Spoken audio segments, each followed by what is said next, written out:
सुप्रभातम बच्चों। सिद्धार्थ शिक्षा सदन, सीनियर सेकेंडरी स्कूल, सुजत रोड,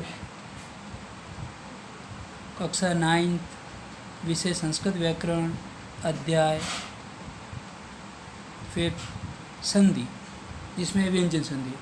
पहले हमने बच्चों स्वर संधि पढ़ी, स्वर संधि के प्रत्येक भागों के बारे में पढ़ा और मुझे पूर्ण आशा ही नहीं विश्वास भी है कि आप उनको पढ़ रहे होंगे, मनन कर रहे होंगे और ढंग से उसकी प्रैक्टिस भी कर रहे होंगे। आज हम व्यंजन संधि पढ़ते हैं। व्यंजन को अपन हल भी कहते हैं, बार बार मैं आपको बता रहा हूँ। व्यंजन में आपको पता ही है ना कि स्पर्शी व्यंजन होते हैं, अंतस्थ व्यंजन होते हैं, उसमें व्यंजन होते हैं, संयुक्त अक्षर भी होते हैं, वो व्यंजन में काउंट नहीं होते हैं। इसमें 25 स्पर्शी है, 4 अंतस्थ है और 4 उसमें व्यंजन है। उनके बारे में, वर्णों के बारे में हमने पढ़ा, आपको याद भी है। अब व्यंजन यानी हल, इसकी परिभाषा देखते हैं। जब किसी व्यंजन यानी कि हल वर्ण के साथ व्यंजन अथवा स्वर वर्ण का मेल होता है, वहाँ क्या होता है? व्यंजन यानी कि हल संधि होती है। ठीक है ना? ध्यान रखना, जब किसी व्यंजन वर्ण के साथ व्यंजन या स्वर वर्ण का मेल होता है, व्यंजन अथवा स्वर वर्ण का मेल होता है, वहाँ व्यंजन संधि होती है। अब इसके लिए भी व्यंजन संधि की मुख्यतः 3 स्थितियाँ होती हैं। कितनी स्थितियाँ? 3 स्थितियाँ। अब जो परिभाषा में हमने पढ़ा, उस परिभाषा को और खोल देते हैं अपन, और थोड़ा ओपन करते हैं इसमें कि किस प्रकार क्या चीज़ें होती है। फर्स्ट स्टेप देखिए कि व्यंजन प्लस स्वर, व्यंजन प्लस स्वर, व्यंजन के साथ स्वर जुड़ा, इक्वल टू, बराबर क्या हुआ? व्यंजन संधि होगी। कैसे हुई? वाक धन ईस, वाक धन ईस। अब देखो, प्रथम पद द्वितीय पद, प्रथम पद का अंतिम वर्ण और द्वितीय पद का प्रथम वर्ण। अब ये क क्या है? व्यंजन है और द्वितीय पद का प्रथम वर्ण क्या है? स्वर है। वाक नहीं हुआ। और ये संधि आपको पता है व्यंजन है और इसमें वागीश बन जाता है। ठीक है, वागीश बन जाता है ये। पहले आपको ध्यान देना है कि ये व्यंजन है और ये स्वर है। अब देखिए दूसरा स्टेप क्या है? स्वर प्लस व्यंजन बराबर व्यंजन संधि। स्वर प्लस व्यंजन, पहले स्वर है उसके बाद व्यंजन, इक्वल क्या हो गया? बराबर क्या हुआ? व्यंजन संधि होगी। देखो, शिव धन छाया। अब देखो, ये प्रथम पद का अंतिम वर्ण व है और व में से अ को बाहर निकाला, यानी कि व्यंजन में से स्वर को बाहर निकाला। ये देखो, धन छ, द्वितीय पद का प्रथम वर्ण छ। ठीक है। अब देखिए तीसरा स्टेप, हल प्लस हल, यानी कि व्यंजन प्लस व्यंजन बराबर व्यंजन संधि। कैसे? जगत धन नाथ, जगत धन नाथ, तभी व्यंजन है, आधा ही धन नाथ, जगन्नाथ हो जाता है, ये शिवस छाया होता है। ठीक है, इस प्रकार इसकी 3 स्टेप होते हैं, 3 स्थितियाँ होती है। अब देखिए आगे, व्यंजन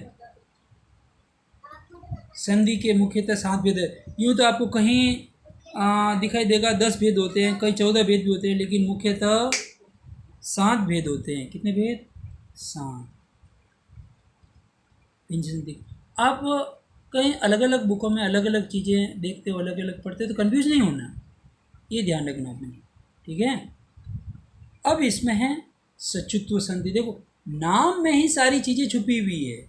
सचुत्व संधि, षटुत्व संधि, जसत्व संधि। नंबर 1 पे क्या था? सचुत्व। नंबर 2 पे षटुत्व या इष्टुत्व। नंबर 3 पे जसत्व संधि। 4 पे अनुस्वार। अनुस्वार पता है ना आपको, ये लाइन के ऊपर ऐसा डॉट, ठीक है, जिसको परस्वर्ण संधि भी कहते हैं। अनुनासिक, अनुनासिक या इसको पूर्व सवर्ण संधि भी कहते हैं। अनुनासिक यानी कि नासिका वर्ण से, यानी कि पांचवा वर्ण कह सकते हैं अपन। तुकागम, देखो नाम से त का आगम, या उसको चागम कहते हैं, च का आगम हो जाता है, जैसे अपन शिव छाया पढ़ रहे थे। अब चत्वर संधि, अब इसमें क्या होता है कि ये जो संधि है जसत्व, इसमें तृतीय का प्रथम वर्ण हो जाता है, ठीक है ना। अब इसमें क्या हुआ कि प्रथम का तृतीय या तृतीय का प्रथम हो जाता है। ज़्यादातर इसमें प्रथम वर्ण ही होता है, वो अपन संधि में आगे देखेंगे, ठीक है। चत्वर संधि। अब देखिए इसमें अपन थोड़ा सा इस चीज़ को समझते हैं। अब देखिए सचुत्व, नाम से ही पता चल रहा है, सचुत्व संधि। इसका सूत्र क्या है? स्तो श्चुनाश्चु, स्तो स्तोश्चुनाश्चु, स्तोश्चुनाश्चु, ठीक है, ये सूत्र है इसका। इसमें देखो स और त या श और च। अब आपको पता भी है कि ये वाला जो श है वो दंत्य वर्ण है। ली तुलसा नाम, ली तुलसा नाम, सूत्र इसका क्या पता है ना आपको?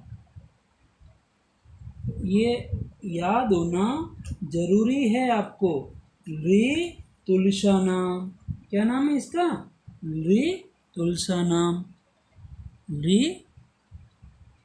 तुलसा नाम, ली तुलसा नाम, ली तुलसा नाम, ली तुलसा नाम दंता, ली तुलसा नाम दंता। अब इसमें पता ही आपको कि र, त वर्ग, फिर ल, फिर स वर्ग, ये दंत्य वर्ण में आते हैं ना। तो दंत्य वर्ण जो है हमने वर्ण उच्चारण में पढ़े थे, और ये जो वर्ण है वो अपने दांतों के बीच में से जीवा बाहर आती है, तो श अथवा त वर्ग। अब त वर्ग है ना, तो वर्ग का मैंने क्या बताया था? समूह, ठीक है। और इसमें 5 वर्ण होते हैं, कौन से? देखो अपन बोलते वक्त प्रैक्टिस हो रही है कि दंता वर्ण क्यों है, दांतों के बीच में से वर्ण बाहर आ रहा है। त, थ, द, ध, न के साथ तालव्य, तालव्य वर्ण। अब देखिए त, थ, द, ध, न, 5 वर्ण हो गए, ये दंत्य वर्ण कहलाते हैं। इसके साथ स भी है। अब देखिए आगे तालव्य। तालव्य में आपको पता है ना, मैंने क्या बताया था कि जीवा जब ऊपर टच होती है, बिल्कुल ऊपर की तरफ टच होती है, और जब छोटे बच्चे का ये मैंने उदाहरण दिया था, उसके सिर पर एक हल्का सा खड्डा होता है, तालव्य वर्ण, इसको तालु बोलते हैं, तालवा बोलते हैं, तालव्य। तब तालव्य में आप देखिए, तालव्य में हमने देखा कि इचु ये शानाम, क्या था ये? इचु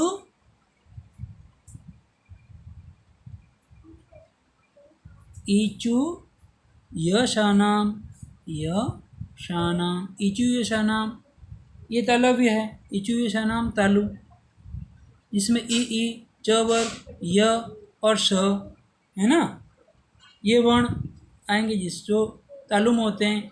अब इसके तालव्य वर्ण कहते हैं इसको। इसमें जीवा ऊपर की तरफ टच होती है, बोलते। अब प्रैक्टिस करके भी देख लेना एक बार, आपको पता चलेगा कि किस प्रकार ये हुआ। अब इसमें अपन ने देखा कि ये देखो श, देखो बोलते वक्त शंकर, शिवांगी, शंकरलाल, शिव, शिवाजी, देखिए श है ना। अथवा च वर्ग, देखो च, छ, ज, ज, य। अब यूँ तो सिंपल यूँ च, छ, ज, य बोल सकते हैं, ऐसी कोई बात नहीं। लेकिन अगर सही उच्चारण अगर किया जाए, देखो कहते हैं ना बोलना सभी जानते हैं, लेकिन कैसे बोलना चाहिए और उन वर्णों का, उन शब्दों का सही उच्चारण क्या हो, वो बहुत कम लोग जानते हैं। कि किसी वर्ण का मेल होता है तो दंत्य स और त वर्ग को तालव्य श, तालव्य स में त वर्गीय वर्णों को च वर्गीय वर्णों में बदल देते हैं। अब देखिए वापस सचुत्व में कि दंतीय वर्ण जो है, दंतीय वर्ण जो है स और त वर्ग त थ द ध न के साथ तालव्य यानी कि तालु, दंतीय वर्ण तो ली तुलसा नाम था और तालव्य में इचु ईसा नाम तालु था। अब इसमें श अथवा च वर्ग यानी कि च, छ, ज, य के किसी वर्ण का मेल होता है तो उसे दंतीय स को तालव्य स में मेल होता है, त वर्गीय वर्णों को च वर्ण वर्गीय वर्णों में बदल देते हैं। अब ये तालिका देखिए, अब आप आराम से इसको समझना है, ठीक है। अब ये तालिका ऊपर देखिए, दंतीय वर्ण है ये श, त, थ, द, ध और न, है ना। फिर देखिए इसके नीचे कौन से हैं ये तालव्य वर्ण। तालव्य वर्ण में देखें कि इसमें देखा कि श, ठीक है, च, छ, ज, ज और य। अब ये एरो के निशान है, ये ऊपर जा रहा है, ये नीचे की तरफ जा रहा है, यानी कि अदला बदली हो सकती हैं। अगर मिला हुआ शब्द है, अब देखो ये मान लो ये मिला हुआ है यानी कि संधि शब्द है, संधि शब्द है तो अपन देख रहे हैं कि एरो नीचे की तरफ जा रहा है। अब मान लो कि इसके साथ प्लस मैं लगा दूं, देखो स, च, छ, ज, ज, य है, ठीक है। अब ये हो गया। इस प्रकार मान लो शब्द है सच्चित शब्द है, ठीक है, ये प्लस हो जाते तो स के स्थान पर स हो जाएगा और संधि विच्छेद है या नहीं है तो ये हो जाएगा, नहीं है तो भी। ये ऊपर नीचे एरो के निशान इसलिए हैं कि आप देख रहे हैं कि एरो का निशान यहाँ नीचे जा रहा है या ऊपर जा रहा है, ऊपर जा रहा है तो अपन देखते हैं सच्चित है, सच्चित है। अब ये एरो का निशान ऊपर जा रहा है तो च के ऊपर देखो कौन सा है, च के ऊपर क्या है, त है कि नहीं, त है तो क्या हुआ सचित का सत धन चित, सतधन चित हुआ। तो इस प्रकार एरो के निशान का ध्यान रखना है, और नहीं तो आपको सिंपल वे में समझना है कि स त थ ध न के स्थान पर स छ झ झ न होता है, ठीक है। और अब सत धन चित है तो भी आपको पता चलेगा कि त के स्थान पर क्या आएगा, एरो का निशान देखो, त के स्थान पर क्या आएगा, देखो ये त हलंत है ना, ये हलंत क्यों लगता है, जब वर्ण आधा होता है तब सच्चित। तो च के स्थान पर त, ज के स्थान पर सीधे यहाँ चले जाओ, टेबल में जाओ, ज के स्थान पर द हो जाएगा और यहाँ देखो च है, च के स्थान पर क्या हो गया त, और यहाँ जितने भी जो आधे वर्ण हैं, आधे वर्णों की तरफ ध्यान देना आपको। च है, ये च तो त हो जाएगा, श है, स के श हो जाएगा। सारिंग यहाँ है, ये रहा यहाँ, यहाँ का क्या हो जाएगा न। हरिष्यते ये श है, इस स का क्या हो जाएगा श हो जाएगा। इतना सा आपको इस टेबल को अच्छी तरह से याद करना है, आपको अच्छी तरह से समझना है। तो सबसे पहले अपन उदाहरण देखते हैं। सचित्त, सचित्त बराबर क्या होगा, सत धन चित्त, सत धन चित्त। अब ये त कहाँ से आया, अपन टेबल में देखते हैं कि पहले संधि शब्द में क्या च है, कौन सा है च, फर्स्ट वाला जो आधा है, पहले का आधे आधे वर्णों को देखना है। ये च है, च के टेबल में जाते च का क्या हो जाएगा तो हुआ सत्य, ये देखो तो हुआ। उसके बाद प्लस यानी कि धन के बाद एज इट इज शब्द आ जाएगा चित्त। बराबर करके देखा, च को किस में क्या बदला, तो में, च को तो में, ठीक है ना। फिर देखते हैं उज्ज्वल। ये उज्ज्वल शब्द कई बार बच्चे रॉन्ग लिखते हैं, बड़े भी रॉन्ग लिख सकते हैं कभी कभी, लेकिन बच्चे अक्सर इसकी गलती कर जाते हैं। हिंदी में इस प्रकार शुद्ध अशुद्ध के उच्चारण बहुत सारे आते हैं, इसका ध्यान रखना आपको। उज्ज्वल तो प्रथम वाला ज आधा, देखो ज में टेबल में देखो ज क्या हो गया द, ठीक है। उज्ज्वल उद धन ज्वल, तो ज को किस में बदला, द में, प्रथम वाला ज, ध्यान देना इसमें। फिर उच्चारणम, उच्चारण में क्या हुआ, आधा वर्ण च का, देखो इसमें कन्वर्ट किया, उत धन चारणम, च को किसमें बदला, त में, ठीक है। फिर देखिए रामश्च, रामश्च को देखा, रामश्च, ये रामश्च किसको बदलेंगे, क्या बताया था मैंने, आधा वर्ण, कौन सा, ईश वाला। दो दिन में प्रैक्टिस करोगे तो हो जाएगा। स को किस में बदला अपन ने, श, ये स कौन सा है, दंत्य, ये कौन सा है, तालव्य, ठीक है। तालव्य वर्ण जितने भी आते हैं उसको दंत्य वर्ण में बदलना है बस। रामश्च श है, रामश्च तो किसमें बदला अपन ने, दंत्य वर्ण में, रामस् धन च, स को बदला स में, ठीक है। फिर देखो सारिंग जय, सारिंग जय, सारिंग जय। अब यूँ तो आप देखोगे ये भी आ रहा है आधा, ये भी है, ऐसा नहीं, ये बड़ा वर्ण देखो, देखा अपन ने। फिर तालिका में गए, तालिका में देखा ये रहा, यहाँ को किस में बदलते अपन, किस में बदले, न में।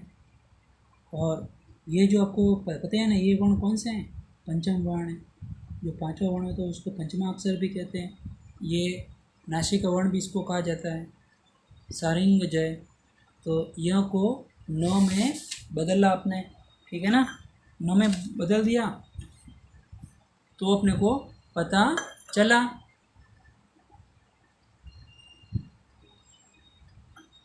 कि यह को न में चेंज किया। हरिशेते, हरिशेते में स जो है, ये देखो आधा वर्ण, जैसे रामश्च में किया था, कौन सा वर्ण है ये, तालव्य, किसमें बदलेंगे, दंतव्य में। हरिश धन शेते, स को कन्वर्ट किया स में, ठीक है ना। अच्छी तरह से समझना है, वीडियो को अच्छी तरह से सुनना है, समझना है, देखना है, नोट्स भी बनाने हैं और भी आपको प्रैक्टिस करनी है। और ये कुछ उदाहरण दे रखे हैं, शरद चंद्र, रामशेते, तच्च, विपज्जालम, जितने भी आधे आधे वर्ण हैं, इसमें च है, इसमें श है, इसमें च है, इसमें च, इसको बदलना है टेबल को देख करके, तालिका को देख करके। और इसके अलावा और भी आपको 4-5 उदाहरण और भी लिखने हैं और भी बनाने हैं।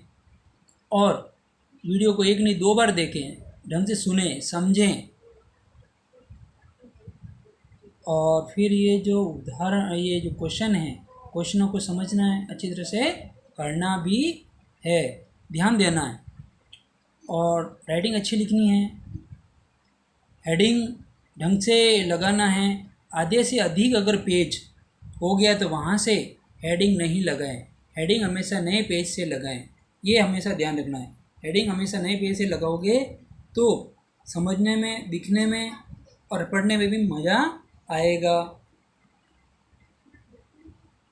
और डेट लगानी है, और कॉपी में अगर पेज नंबर नहीं लगा तो वो लगा देना, ठीक है। ये प्रश्न आपको हमसे करना है, प्रत्येक प्रश्न के बाद लाइन खींचनी है। Thank you.